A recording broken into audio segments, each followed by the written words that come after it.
La conversation est à suivre. Maintenant, depuis la Suisse, Antoinette Richner.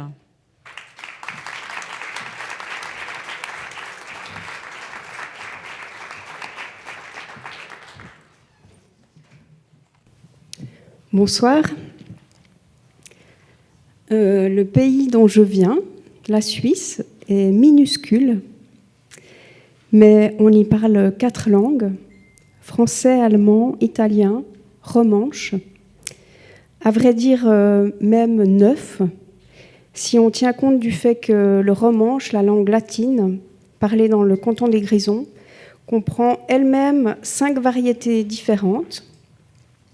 Le sursylvan, le sud-sylvan, le surmirant, le pouter et le valadaire.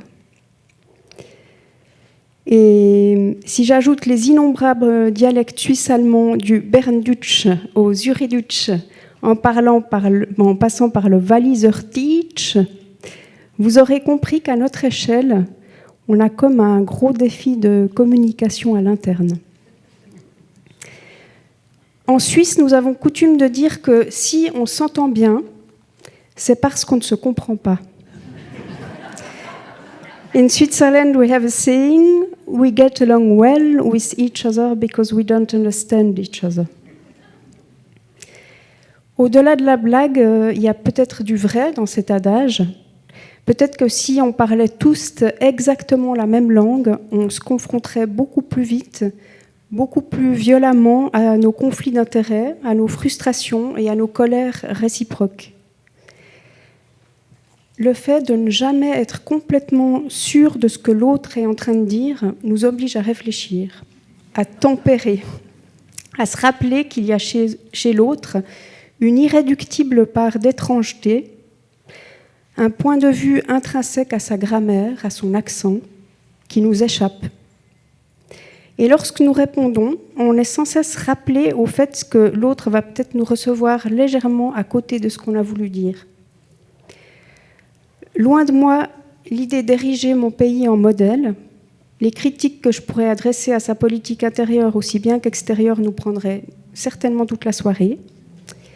Mais reste que sa pluralité linguistique et de culture, sa collégialité de partis et de voix, ainsi que les possibilités de débat public que nous offre la démocratie directe, représentent à mes yeux des trésors. Je vois dans la littérature mondiale une source inépuisable de trésors du même ordre. Lorsque nous lisons en langue étrangère ou en traduction, mais à vrai dire parfois même en lisant une œuvre écrite dans notre propre région, par une auteuriste de même âge, de même genre et de même origine que nous, l'art de la fiction, tout comme l'art poétique du travail sur la langue, toujours nous déplacera, toujours fera tanguer nos certitudes. Mon plus grand bonheur quand je lis de la littérature, c'est de tomber sur une phrase qui annonce une réalité que j'ai déjà vécue, mais encore jamais réussi à formuler. C'est la jubilation de rencontrer chez l'autre, à travers son propre art de manier le langage, une commune compréhension de la vie. Et ma plus grande jouissance d'autrice, c'est quand je parviens à écrire moi-même une phrase dont je sens qu'elle pourra rencontrer le vécu de l'autre, même si elle vit sur un autre continent et même si elle n'est pas d'accord avec moi sur toutes mes visions et convictions.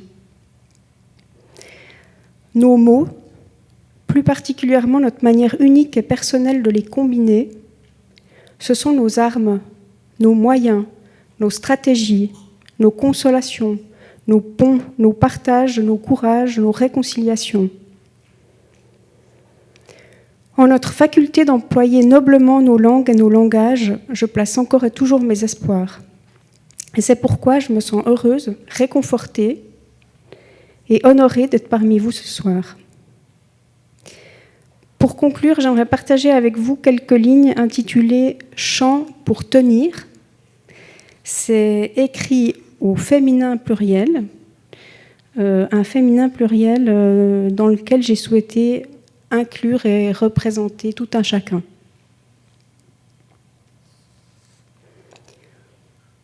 Nous affirmerons que nous aimons interagir avec nos semblables, avons besoin de justice et de bien commun, et cesserons de considérer comme fatale la lutte de toutes contre toutes.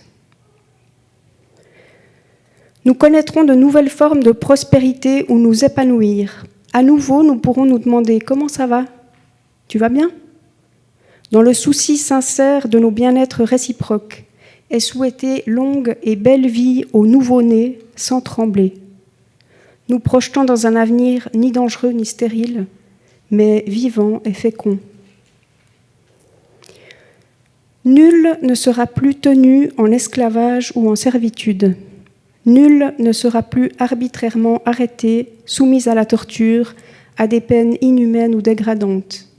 Nous circulerons librement et pourrons demander l'accueil à qui nous voudrons. Nous aurons le droit de quitter nos territoires et d'y revenir à notre guise. Toutes, nous prendrons part aux affaires de nos communautés. S'émanciper, pour nous, ne signifiera plus seulement accroître nos droits d'individus, mais développer nos logiques d'entraide. Nous serons consolés en cas de besoin, soignés lorsque nous serons malades. Nous apprendrons à prendre soin d'autrui à notre tour, à agir doués de raison et de conscience dans le respect les unes des autres. Nous promouvrons des régimes de dignité. Nous travaillerons, nous produirons, paresserons, jouerons, aimerons, penserons, enseigneront et échangeront hors violence destructrice.